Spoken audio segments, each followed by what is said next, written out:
¿Qué tal? ¿Cómo están? Bienvenidos a un nuevo episodio de Dentro del Cerebro, un podcast de cerebros políticos. Como siempre es un placer estar con todos ustedes y les pedimos que se suscriban a nuestras redes sociales, particularmente a YouTube, para darle a la campanita y les llegue el contenido de primera mano. Hoy tengo el placer de estar con una persona que básicamente representa en mi vida ese hecho de que cuando uno accede a una oportunidad siempre va de la mano con quien ha creído en ti. Y esta persona creyó en mí en un momento, me dio la oportunidad y espero haber refrendado con resultados en el trabajo esa confianza que depositó en mí. De todos modos, mi cariño y mi homenaje ahora que tengo la oportunidad de ofrecérselo en persona y en el podcast de Cerebros Políticos. Me refiero a doña Alexandra Izquierdo. Bienvenida. Bueno, caramba, qué introducción más linda, Felipe. Porque mucha gente sabe qué tanto nosotros tuvimos empatía, qué tanto a mí me encantaba hacer un trabajo contigo. Y fue así como empezó, una oportunidad que en un momento determinado se presentó con una recomendación, en este caso de mi hija. Sí, Laura, que la hemos tenido aquí. Sí, y en adelante pues hicimos empatía. Yo siempre muy agradecida de todo el trabajo que tú hiciste, porque nunca un funcionario tiene un éxito por sí mismo. Es un éxito colectivo de todo aquel que le aporta a su trabajo diario. Y en lo que a ti corresponde, pues me aportaste mucho. Mucho. Gracias, Alexandra. Y recuerdo que justo cuando la conocí, estaba en Proindustria, que sí, ya hablaremos de eso, pero la conocí ahí por referencia de Laura, que hemos tenido la oportunidad de estar con ella aquí en el podcast, y luego entonces usted deja entrever que existiría la posibilidad de colaborar. Pero luego el presidente Medina la nombra en la Oficina Nacional de Estadística y dije, bueno, qué mala suerte que justo cuando estamos encaminados a lograr algo concreto, es nombrada en otro lado. Y pasan las semanas y doña Alexandra me escribe y me dice, no me he olvidado de ti. Y efectivamente no se olvidó de mí y bueno, trabajamos 4 años juntos ahí en la ONE aprendiendo muchísimo. Así mismo, en diferentes formas de trabajo, en los cuales todos tú hiciste un ejercicio excelente. Siempre quiero decir, y bueno, voy a decir ahora públicamente, que he dicho siempre que había algo donde lo que tú escribieras como si fuera yo. Yo me sentía que tú interpretabas perfectamente la forma en que yo hablo o que escribo y todas aquellas cosas que tú, en el caso de cuando me escribías palabras, etcétera, era perfecto. Y otra cosa que yo gocé mucho, que yo tengo un problema, yo trabajo a cualquier hora. Entonces, sí. ahí es lo que se ofenden, tú sabes. Pero yo recuerdo que no importaba. Primero tú trabajabas con tiempo, pero yo usaba dejar las cosas de acuerdo al momento cuando llegaran, porque tenía muchas otras adelante. Entonces yo le iba dando prioridades. Claro. Y entonces resulta que cuando me tocaba manejar y revisar lo que tú me habías preparado o lo que teníamos que trabajar juntos, bueno, era tal vez muy tarde y muy tarde del día y tarde en relación a lo que era el evento, por ejemplo. Y tú nunca pusiste pero. Yo te decía, excúsame la hora. Yo sé que tú me mandaste esto hace mucho. No se preocupe, doña Alexandra, está todo eso. Eso no es problema. Esa es parte del trabajo. Esa es la forma. Eso es bueno que tú eres un hombre joven, yo ya voy más adelantada, pero que la juventud entienda que las cosas son así. O sea, tú tienes que adaptarte como la otra persona trabaja, si estás trabajando para esa persona.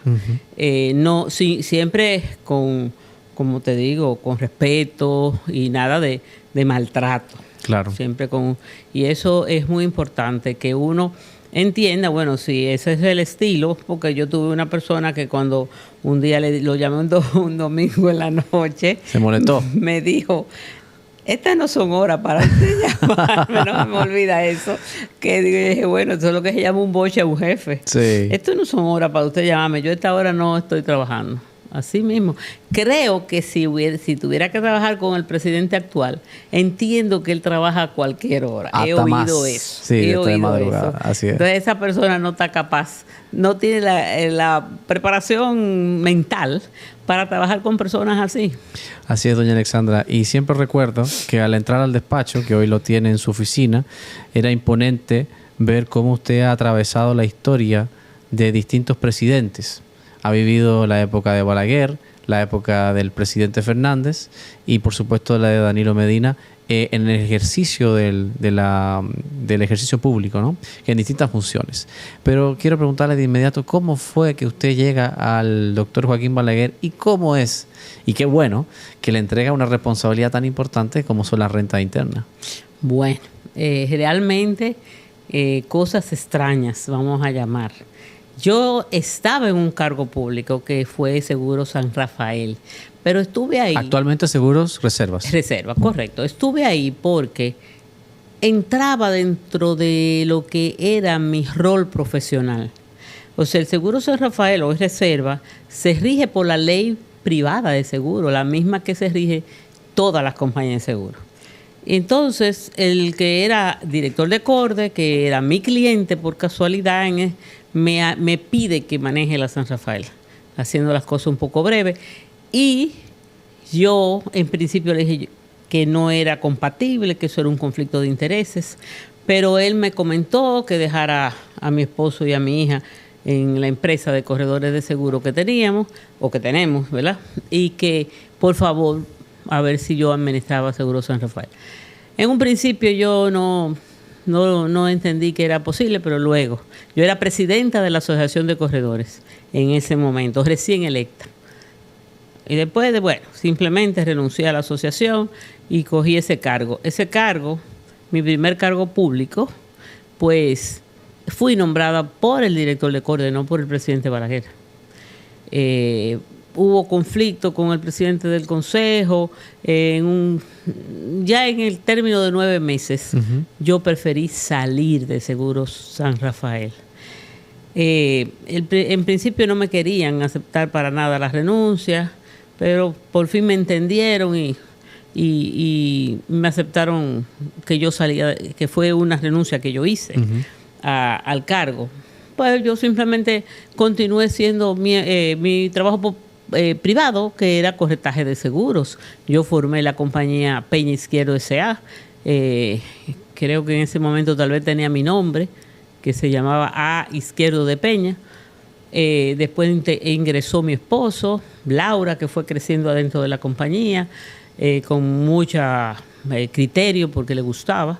Entonces, por eso yo sí decido aceptar ese cargo, pero cuando renuncio me vuelvo de nuevo a la empresa de corredores de seguros. A los 3 meses de haber salido de ahí, el cargo de renta interna estaba vacante porque José Quesada lo habían nombrado en Nueva York porque estaba enfermo. Balaguer utilizaba que de su gabinete, si alguien necesitaba atenciones médicas, él lo ponía como cónsul en Nueva York, de manera que pudieran atenderse para sus problemas de salud. Entonces, a los 3 meses de vacante ese cargo, la señora Anicia Rizzi de Mercedes, que estaba en aduanas recién nombrada, le comentó al presidente Balaguer que él decía que las recaudaciones estaban bajitas. Le dijo a ella. Y él dijo, bueno, porque hay una de las direcciones que no tiene cabeza, que está sin director. Y él le pidió que le recomendara una persona porque él no encontraba a nadie. Óyeme esto, con cosas de Balaguer, porque lo que más había era gente que quería el cargo. Claro. A veces, aún teniendo el incumbente, de la institución como un incumbente, la gente quiere que lo quiten detrás de la posición. En este caso estaba vacante. Entonces, ella le mencionó mi nombre. Y él le dice, porque siempre se dijo que a Balaguer no le gustaba que le renunciaran, él le dice, ¿y por qué ella se fue de San Rafael? Estaba al tanto, pero yo a quien le renuncié fue el director de Corde, porque claro, es una empresa de Corde. Y ella le dice, pues no la dejaron trabajar como ella trabaja. Y le dice él, vaya jurídico y dígale que le hagan un decreto. Yo me enteré prácticamente por radio. Que fue ¿En los medios? En los medios, sí. Y yo no conocía a Joaquín Balaguer, ni era del Partido Reformista. Mucha gente creyó, o cree todavía, que él nombró una reformista. Él nombró una desconocida, totalmente, porque yo no había trabajado con él, ni nadie de mi familia. Mi papá era muy balaguerista y entonces tenía que ver con el consejo, ¿cómo se llama el consejo que él tenía, que se reunía en el Palacio? Él iba por parte de la empresa que papi trabajaba, él participaba en ese consejo, no recuerdo, un consejo que él convocaba mensual o algo así. Y de ahí él tenía una idea de mi papá, porque obviamente él no veía. Y ahí entro yo a la Dirección General de Rentas Internas, un cargo de suma importancia, porque era las recaudaciones, parte de las recaudaciones del Estado. Teníamos, lo que es hoy impuesto interno. Impuestos internos unidos a impuestos sobre la renta. Exacto. O sea, renta interna más impuestos sobre la renta, que es DGI. Él recibía a los recaudadores todas las noches. No quería, ni siquiera a veces quería que fuera el ministro de Finanzas, que era el verdadero jefe de nosotros, los directores de recaudación. Él a veces le decía que a qué iban, a esa reunión, que eso era un sacrificio de los recaudadores, porque era a las 10 de la noche. O sea, nosotros teníamos que ir todas las noches a llevarle lo que se recaudó en el día. Y el ministro de Finanzas iba esporádicamente. Algunos sí iban más a menudo, porque hubo varios ministros de Finanzas mientras yo fui directora de Renta Interna. Entonces así llegué a ese cargo, que es la pregunta tuya. ¿Y despachaba todas las noches? Todas las noches teníamos que ir a visitarlo. Fue para mí una experiencia extraordinaria. Tenía todos los datos en la cabeza. A veces cosas que nosotros les decíamos nos corregía. Y él era el que tenía la razón. Nos poníamos a hacer cálculo y cosas y veíamos que él sabía. Ahí se les reportaba los ingresos diarios de cada dirección. En el caso mío, yo le hacía un informe que tenía que ver con impuestos sobre la renta, porque las colecturías, que son como la banca de lo que era la recaudación de impuestos, pertenecían a rentas internas. Y impuestos sobre la renta, que en ese momento está separado, no tenía colecturía. Entonces yo era que recibía los ingresos de impuestos sobre la renta. Entonces el reporte quien lo hacía era en renta interna. Aduana tenía sus colecturías, mucho menos, porque eran en los muelles, y hacía su reporte por separado. Pero el de impuestos sobre la renta y rentas internas, porque nosotros teníamos también recaudación de unos impuestos diferentes a los de impuestos sobre la renta. El ITEBI, por ejemplo, recaudaba renta interna, el selectivo al consumo, el impuesto sobre los pasajes, el de las comunicaciones, todo eso entraba por rentas internas, o sea, como control de rentas internas. Entonces, allá íbamos los tres, aduana, impuestos sobre la renta, y yo, y de vez en cuando iba el de finanzas. En algún caso iba todos los días. Eso era un asunto ya que simplemente iban como parte del grupo. Y a veces estaba la lotería, que tenía recaudaciones, y la lotería y creo que la de bienes nacionales. ¿Y qué es lo que, digamos, lecciones que haya aprendido del manejo del poder de un hombre que evidentemente ha sido quizás el personaje más relevante en el aspecto de los gobiernos, democráticamente hablando? ¿Qué aprendió de esas noches de despachando con el presidente Balaguer? Bueno, para mí aquello fue algo extraordinario. Yo le decía a mi familia que me permitieran hacer ese trabajo con dedicación, porque yo me iba, porque tú entregabas de noche, pero tenías que ir a hacer la recaudación en el día. O sea, yo iba a las 8 de la mañana y volvía a mi casa como a las 6, me bañaba, me cambiaba y volvía a mi oficina para ir a buscar los resultados de las recaudaciones y llevárselo al presidente. Pero ver un hombre con aquel control de una manera impresionante. O sea, yo cuando te digo que le decía a mi familia que me permitiera el sacrificio, es porque yo sentía que yo estaba haciendo una maestría. O sea, háganse de cuenta que yo me fui fuera a hacer una maestría, porque conocer y ver de las conversaciones que teníamos, el control total que tenía. Y que en el fondo... A pesar de sus limitaciones físicas. Esas limitaciones las compensaba con cruce de información, desde donde yo me pude percatar. O sea, así como uno le llevaba las recaudaciones, él tenía a la sobrina, la ministra administrativa de la presidencia, que iba y se la llevaba también. Tiene la historia de que quien le leía los periódicos, luego otro se lo leía también. A ver si... Él tenía necesariamente que tener, a ver si había coincidencia, porque él tenía que depender de los demás. Claro. Tenía trabajador incansable, humano. Eso fue muy importante, uno darse cuenta que tú puedes tener poder, tú puedes ser tener todas las condiciones de fuerza, diríamos que sea, pero tú puedes ser humano.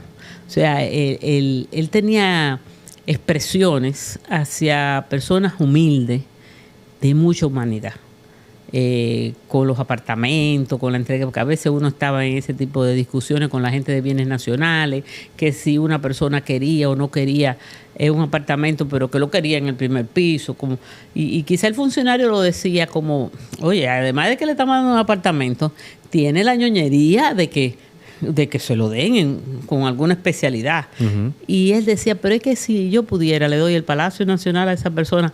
Yo siempre ese tipo de cosas las evalué como humanos. O sea, cuando te estoy hablando de personas humildes, de personas que sí le daban mucho apoyo a él, de que todo el tiempo iban al lado de donde estaba él en una caravana, caminando, y si no era en la marquesina de la casa, que esa es otra gran experiencia, lo que se vivía ya esa... Yo vivo eso ya después que él sale en el 96, que empiezo a ir a la casa en planes de saludos y de mantener una relación personal con él. Pero una persona que en mi vida, yo creo que se transformó a partir de esa experiencia que tuve trabajando con un presidente, con la ventaja de que fue diario.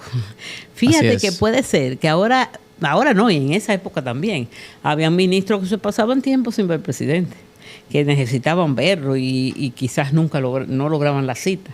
Pero el ver diario a un presidente, una cosa de las que yo decía era que a mí no me iba a lucir nunca que él me preguntara que por qué no le dije algo. Porque yo no iba a poder decir que yo no lo pude ver. Claro. Yo pedí cita, pero no me la dieron. Entonces, porque a mí me dijo un ministro una vez, que yo no recuerdo exactamente qué, pero le dije algo al presidente. Yo le planteaba todo, lo bueno y lo malo de los sitios, del sitio donde yo estaba. Que para qué yo le dije eso al presidente. Digo, porque si no se lo digo, creo que no estuviera en la posición. Y él le dijo a un jurídico en algún momento determinado, porque no me conocía, él no sabía quién yo era, ¿verdad? Físicamente, ni nada, ni yo era del Partido Reformista. Él le dijo al jurídico que él creía en mí, pero él tiene que haber percibido la firmeza como yo le hablaba, y segundo, que yo le decía cosas que no me convenían, porque yo le manifestaba lo que yo entendía que estaba mal. Una vez le dije, presidente, en el aeropuerto están robándose el impuesto de salida. Pero eso era mi responsabilidad, no debieran robárselo. O sea, yo tenía que ocuparme de los $10 famosos, que era con un ticket. No sé si tú recuerdas esa parte del país. Un ticket que se ponía en el boarding pass. ¿Y qué pasa? Le ponían, por ejemplo, a los turistas era $10 y los dominicanos eran 20 pesos. Pero el turista no sabía, le ponían un ticket de $10, de 20 pesos. Claro. Pero era $10 que le estaban cobrando. Ahí había una diferencia importante. Abismal. Pero grande. Por otro lado, cogían los tickets y los repetían.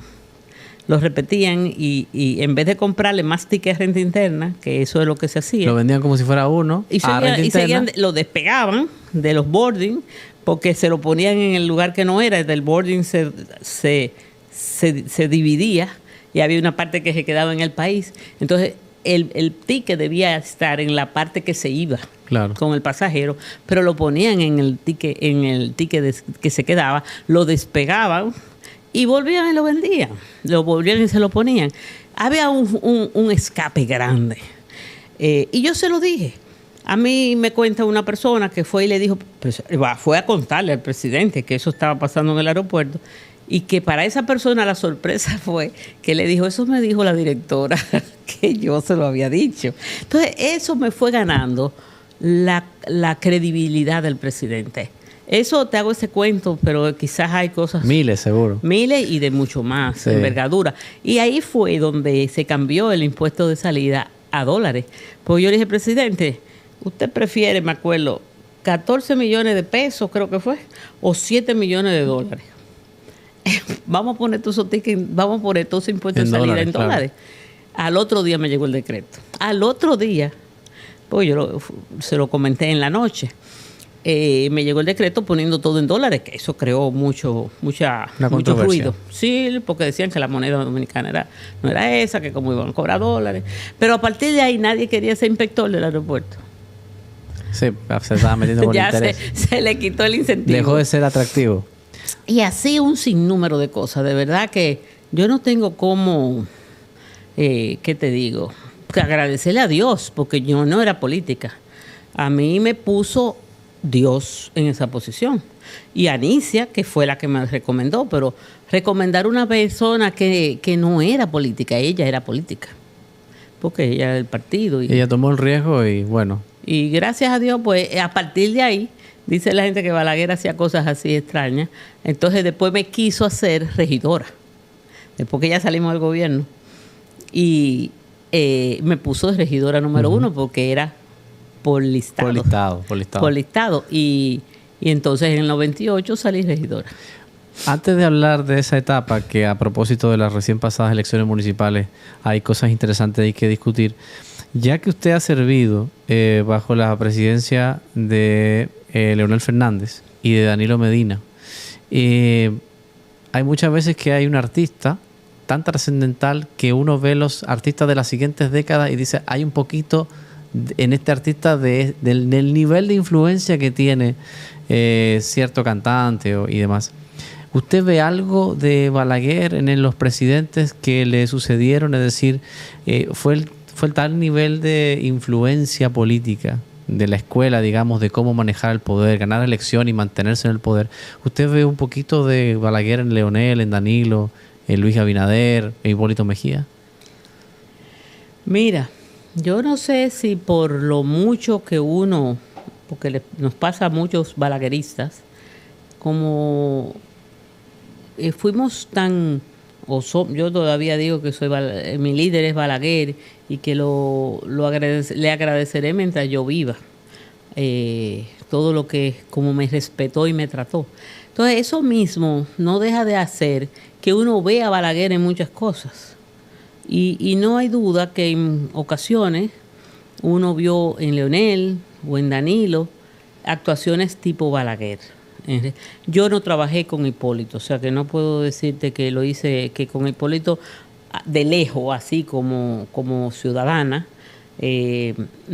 pude percibir cosas parecidas a Balaguer, aunque Hipólito se volvió un balaguerista tremendo, porque él no quería saber de Balaguer, pero después que pudo ver y tratar a Balaguer de cerca, él lo dice, que se volvió una persona que empezó a creer que quiso mucho Balaguer y lo complació muchísimo y lo trató mucho y consultó mucho a Balaguer. Después que fue presidente y que lo pudo tratar y darse cuenta, la capacidad de Balaguer era un estadista extraordinario, vivió para eso.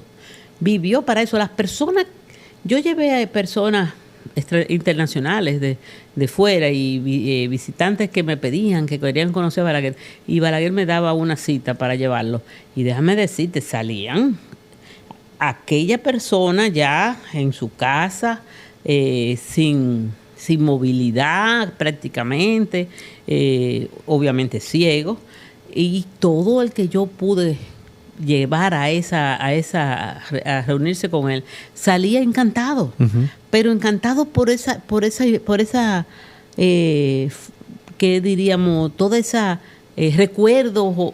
Yo llevé un español que era del PP de España. Y todas las cosas que Balaguer le decía, que no, de allá, de donde estaban, de donde quedaban, de lo que había en España, él se quedó impresionado porque se dio cuenta que el hombre estaba lúcido. Claro. Que él tenía esas debilidades de movilidad y de estar ciego, pero completamente lúcido. Doña Alexandra, a raíz de su experiencia como regidora y vicealcaldesa, ¿a usted, de en cierto modo, le molesta, le duele que todavía en el 2024 tengamos una cuota tan bajita de regidoras? Claro, tenemos alcaldesas, que es algo importante, ¿no? Meritorio, Carolina, Betty, en Santo Domingo Norte y demás, pero ¿no siente usted que hemos avanzado demasiado lentamente hacia el protagonismo de la mujer en puestos de elección popular? Bueno, Felipe, en realidad hoy el editorial de esta semana mío del programa Lo Bueno con Alexandra Izquierdo se trata de ese tema que tú estás diciendo. ¿Tú sabes cuántas alcaldesas salieron de 158? 17. O sea, no hemos avanzado realmente en el trabajo político de la mujer dominicana. De ahí se derivan en la necesidad de cuotas. Con los alcaldes no hay cuotas. El incentivo que ha habido que darle a la mujer para que entienda que va a tener una oportunidad, porque sus posibilidades siempre a la mujer son limitadas. Yo, como mujer que he hecho trabajo de candidata a diputada, regidora, como tú dices, alcaldesa, vicealcalde, me doy cuenta que la mujer necesita todavía mucho apoyo y que hay un detalle de que la mujer debe demostrar que puede trabajar, que puede, porque cuando en la medida que tú subes de nivel, como te dije, 17 alcaldesas, menos mujeres son candidatas. Entonces, es un problema o económico o de trabajo. Hay los que dicen que el problema está en que el hombre trabaja más que la mujer en la política, que la mujer es más conservadora. Puede ser un problema económico, porque lamentablemente la política cuesta mucho, cada vez cuesta más. El hombre es tan arriesgado que si tiene que hipotecar su casa, la hipoteca. Si tiene que vender 5 vacas, la vende, con tal de ir detrás de esas funciones que quiere ocupar. La mujer ve más el patrimonio de sus hijos, su estabilidad familiar, y no se atreve a tanto para llegar.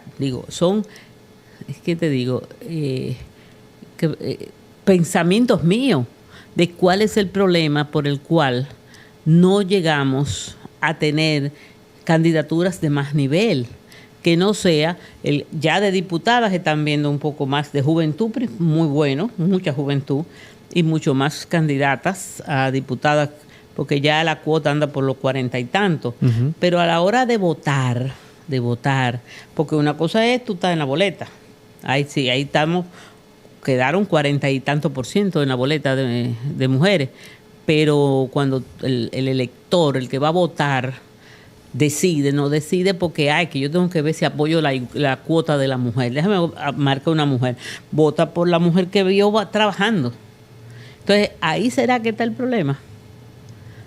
Que no crecemos.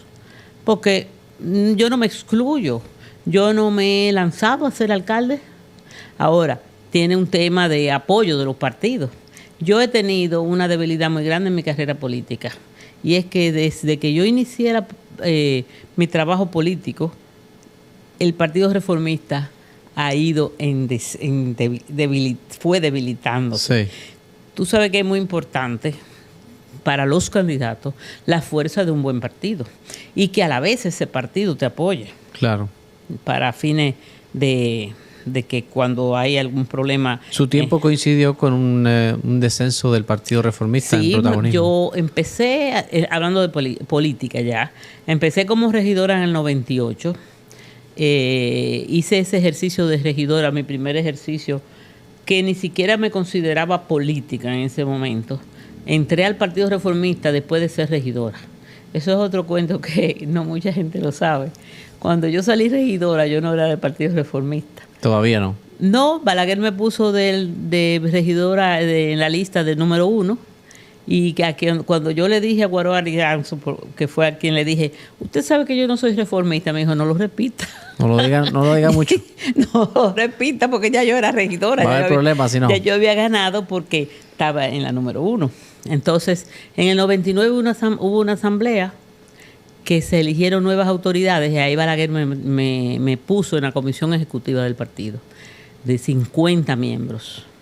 Y entre esos 50, él me seleccionó. Por eso siempre diré que mientras vida tenga le agradezco a Balaguer, porque me distinguió de una manera que yo misma nunca supe por qué tanto. Cuando tú sabes que los políticos, por ejemplo, hay muchos hijos de gente, dirigentes de los partidos, uh-huh, que los hijos vienen y tienen buenas condiciones, pero el hecho de ser el hijo en aquellas épocas, que si bebecito y así sucesivamente, pues ya Balaguer tenía una idea de a quién estaba apoyando. Claro. Pero en el caso mío no era así, él no tenía... y después hasta tuve problemas con la persona que me apoyó, que fue Anicia, que tuvo algunos inconvenientes. Pero Balaguer me pone en el 1 y después me pone en la comisión ejecutiva, dejando fuera a cantidad de dirigentes reformistas muy viejos que no hicieron una protesta, inclusive porque no los pusieron. Definitivamente que esa distinción obviamente usted la respondió con resultados y con trabajo, pero doña Alexandra, quiero preguntarle algo que ya le he preguntado en privado, pero quiero que comparta con la gente. Si usted alguna vez sintió a lo largo de estos años ese ambiente, no quiero decir hostil, pero poco amigable para la mujer en política, sobre todo, porque una cosa es llegar y otra cosa es mantenerse en el tiempo, como usted lo ha demostrado una y otra vez a lo largo de estas décadas.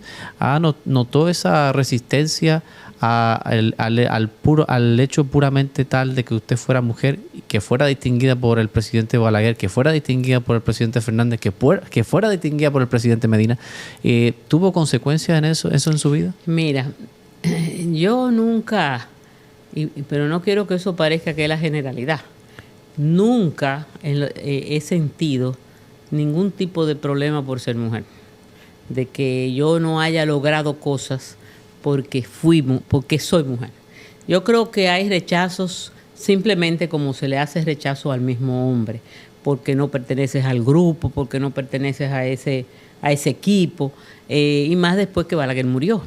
Entonces, he tenido algunas que otras inconvenientes dentro de la labor partidaria, y no lo he considerado que es por ser mujer, sino porque al árbol que da fruto es el que se le tira piedra. Así es. Y yo he sido siempre muy aguerrida. O sea, yo no me detengo. No importa la circunstancia, pues en lo que me corresponde, pues eso hago. A mí el presidente Medina me distinguió cuando me dejó en Proindustria, que ahí tuve casi 5 años. Me distinguió contra la propuesta insistente que había de parte de Carlos Morales de poner otra persona al Partido Reformista en Proindustria. Y el presidente Medina me mantuvo en el cargo y apenas yo, diríamos, yo había trabajado con Leonel. Yo no tenía tanto tiempo trabajando con él y él me distinguió. Me distinguió mientras estuve en la ONE también. O sea, yo, aunque fue un puesto sumamente aguerrido, hoy me lo decía una persona que yo no le sacaba el cuerpo a las cosas que se me presentaban a hacer, sino que le daba para adelante. La ONE sabemos que es una institución muy técnica. Tuve que trabajar con personas de mucha forma diferente a uno, de lo que uno conoce, pero creo que gracias a Dios pues salimos adelante. No hicimos el censo porque nos tocó la salida de gobierno y la pandemia. Así es. Porque el 20 era un año electoral. Doña Alexandra, cuando usted asume la ONE, usted dice en sus palabras que venía también a aportar y venía a aprender, porque hubo muchas críticas diciendo: ¿qué sabe doña Alexandra de estadística? Y usted nunca quiso hacer creer como que era una especialista en el área, pero venía con su capacidad de gerencia que quedó plenamente demostrado. ¿Sería esto un consejo para las mujeres que actualmente están ocupando posiciones importantes en el gobierno, desde la vicepresidenta hasta directoras generales, ministras y demás, y también, por supuesto, representantes tanto en las salas capitulares de los municipios como, por supuesto, en el Congreso Nacional? Sí, claro que sí. Mira, no es solo la Oficina Nacional de Estadística. Cuando yo entré a Rentas Internas, cuando fui a juramentarme, donde el presidente Balaguer, fui con mi papá.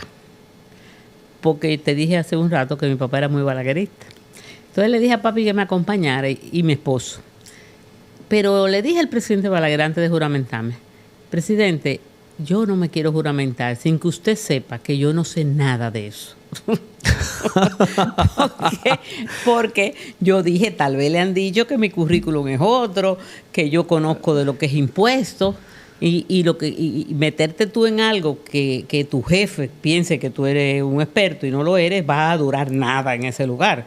Entonces, cuando yo le dije eso, yo sé que mi esposo manda a buscar la placa. Ni siquiera yo la busco, la placa. Y entonces él me dijo: mire, a mí me han hablado muy bien de usted. Fue sus palabras. Y aquí vienen los recaudadores todas las noches, se consultan uno con otro. Y de esa forma, pues usted puede coger la experiencia, etcétera. Y yo le dije: bueno, presidente, si usted está de acuerdo en enseñarme, yo entonces acepto el cargo. Y me juramenté. Algunas personas me decían que yo apelé a algo que, sin darme cuenta, sin ningún tipo de... que yo apelé al profesor, y que eso era que para él eso era de todo su gran profesión. A su vena académica. Sí. Dice: tú sin darte cuenta apelaste al profesor. Pues yo le dije: si usted me enseña, pero le estoy diciendo la verdad, no sé. Estoy llegando a un sitio donde no conocía nada. Y no era tan sencillo como la placa. No era un sitio tan sencillo. Ahí había una serie de impuestos de un código tributario nuevo. Claro. Porque el código arrancó en 1992. Entonces, obviamente, estudiar y gerenciar. Uh-huh. Y buscar las personas adecuadas que te ayuden a hacer el trabajo. Y Alexandra, igual pasó en la ONE, como tú, que fue donde tú más conociste aunque no me sabía la de que usted le dijo segundos antes de asumir esa. Doña Alexandra, dada la situación, digamos, de forma objetiva y un poco pesimista la situación es un poco pesimista con relación a las mujeres representantes, por lo menos a nivel municipal. ¿Estamos verdaderamente más lejos que cerca de ver una mujer presidenta de la República? Mira que tenemos mujeres buenas. Margarita ha hecho una labor interesantísima y muy bien conducida. La vicepresidenta actual, que es de las personas que entraría, pienso yo, dentro del grupo que se ha dedicado a aprender. Porque ella no era política. Y yo creo que ha hecho una labor extraordinaria. Ha hecho una labor que la ha destacado en todo aquello. Ha tenido la suerte de un presidente que le delega trabajo. Porque el vicepresidente trabaja si le delegan el trabajo, como dice la Constitución. Pero ella ha tenido la ventaja de que el presidente ha confiado en ella y le ha entregado muy fuertes responsabilidades. Empezamos con el tema del COVID y el área de salud. Y todas las ha desempeñado muy bien. O sea, el general de la gente, la general de la gente entiende que ella ha hecho una buena gestión. Pero yo no sé hasta dónde tenemos el país las condiciones de que querramos elegir una mujer. Ahora, cuando estas mujeres, esas o cualquier otra, quieran echar el pleito con los hombres, Margarita lo intentó. Lo que a mí me parece que Margarita le faltó algún paso en la cadena. Yo siempre he creído que es bueno a personas como el caso de Margarita, que ella fue primera dama y de momento salió vicepresidenta, porque su labor popular que ella hacía como primera dama, que también fue excelente, porque ella hizo eso muy bien hecho. Ella trabajó a nivel del país entero, preparando mujeres, con equipo de, creo que era Solidaridad que se llamaba. Progresando con Solidaridad. Entonces, ¿qué sucede? Ella logró ser popular y de ahí viene muy popular, que no deja de dar votos, y se hace vicepresidenta de Danilo. Pero el paso del Congreso, por ejemplo, yo pienso que ella debió haber tratado de ser senadora, hacer un camino más político, porque ella tenía que formar una estructura.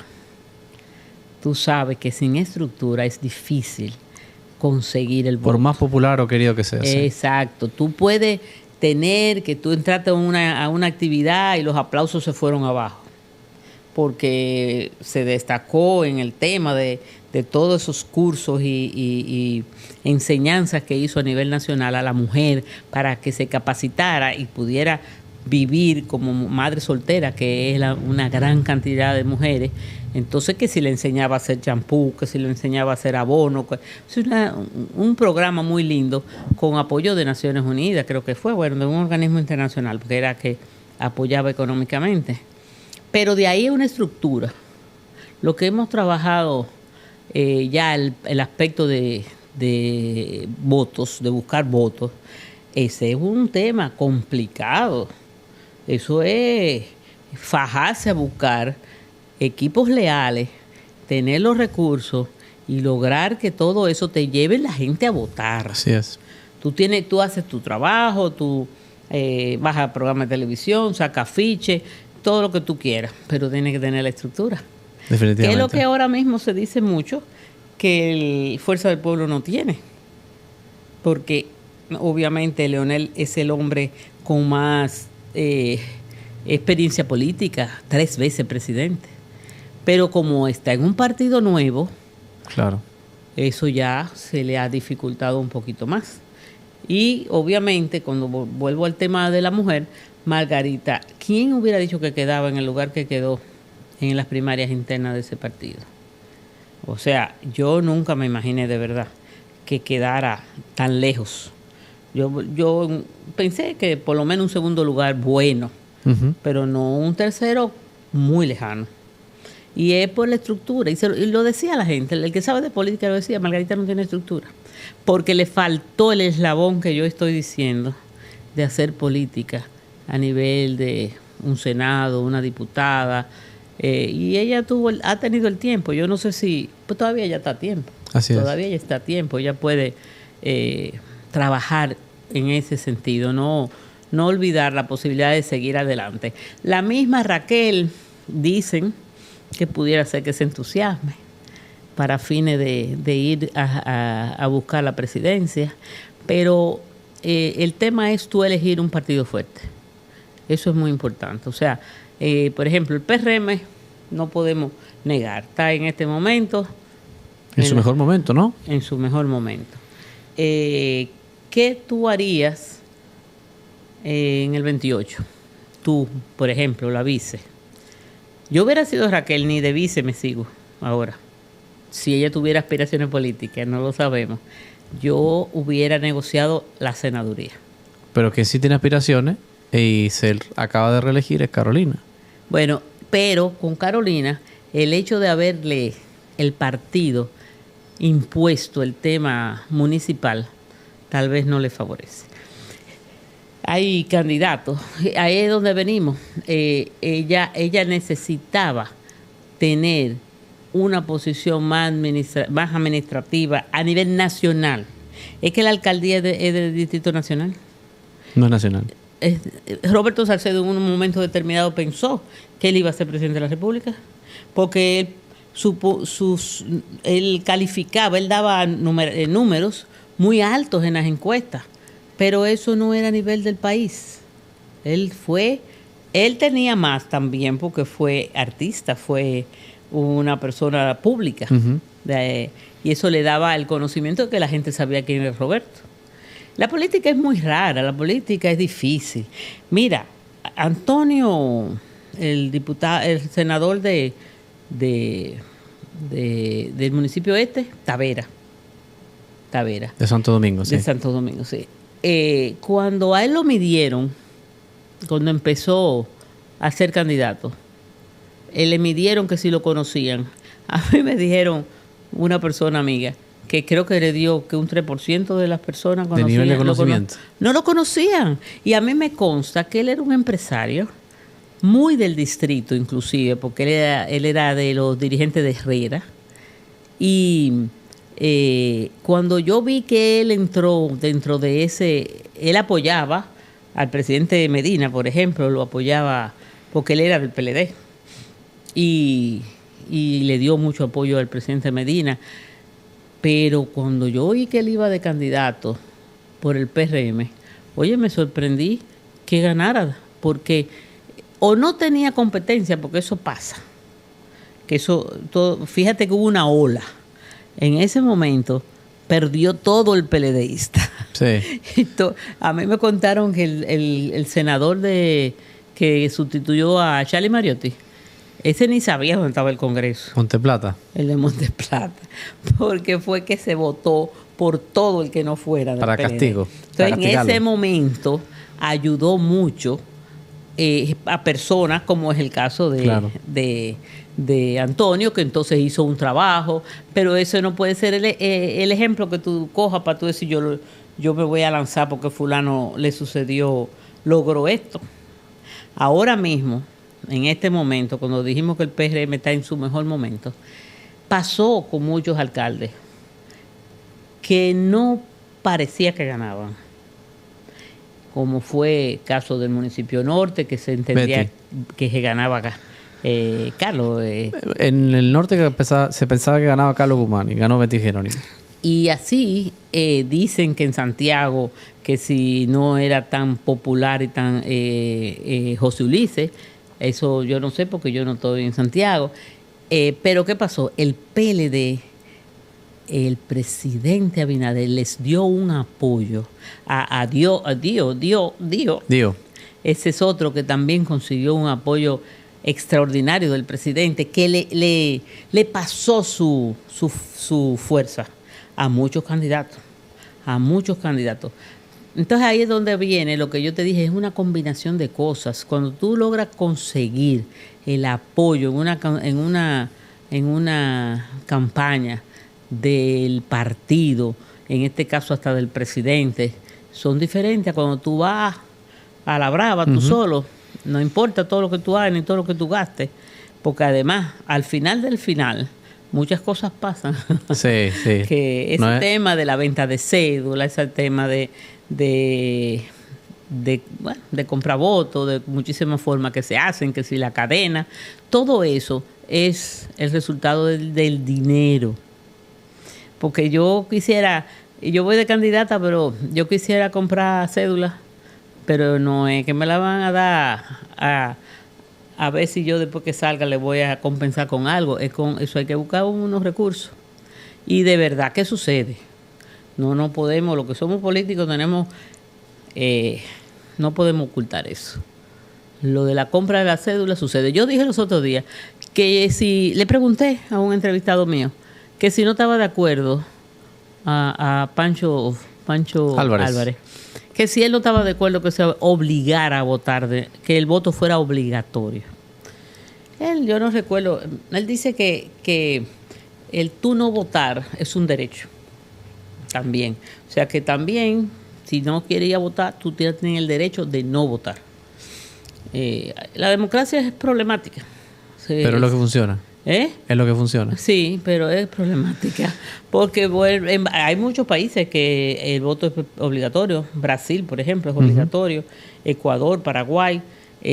Creo que hay 13 países en América Latina que el voto es obligatorio. Ahí, a menos que tú tengas 2 cédulas, no consigues vender el voto. Eso sería vender la cédula. Sería una solución. Es un mal que... Y he dicho también, Felipe, que debemos juntar las elecciones municipales, congresuales y presidenciales. Hay que dejar de gastar todo ese dinero que se gasta 2 veces. Primero eran cada 2 años. Ahí había un poquito más de sentido al tema del arrastre, porque el presidente no está en campaña. Pero entonces se empezó a decir y a pedir que no hubiera, que se pasaban los 4 años en campaña, porque los municipales empezaban 2 años y los otros, y después arrancaban los otros. Pero mira, el resultado es que el arrastre va. El arrastre existe y eso no hay quien lo elimine. Entonces, ¿para qué el país se va a gastar el dinero que es del contribuyente en unas elecciones congresuales y unas congresuales y presidenciales y unas municipales? Debemos juntarlas. Sin lugar a dudas, muchos ajustes por hacer, pero que ojalá el tiempo nos dé salud y vida para ver una mujer presidenta, doña Alexandra. Bueno, ¿y qué tú quieres que sea yo? Bueno, me hubiese gustado. A ver si usted se anima a seguir vigente en la política, lo cual no es fácil. Es fácil decirlo y difícil. Y por eso te dije ahorita, la política no es fácil. No es fácil. Bueno, doña Alexandra, muchísimas gracias por estar con nosotros. Felipe, a ti por invitarme a tu programa. No te voy a decir una verdad. Estaba loca por venir. Ah, sí. Porque me gustó mucho el de Laura. Ah, bueno. Qué bueno. Y me llamó la atención participar. Sí. Espero que haya quedado bien. No, claro que sí. Muchísimas gracias. Es un aporte que hacemos con un grupo de personas comprometidas con mejorar la política, el debate, elevar el debate y que siempre sea en el marco del respeto independiente de las ideas, de la diversidad de las ideas, porque esa es la democracia. Sí, yo te dije ahorita, el respeto es muy importante. Gracias, Alexandra. A ti. Y a ustedes será hasta la próxima. Muchísimas gracias por estar con nosotros.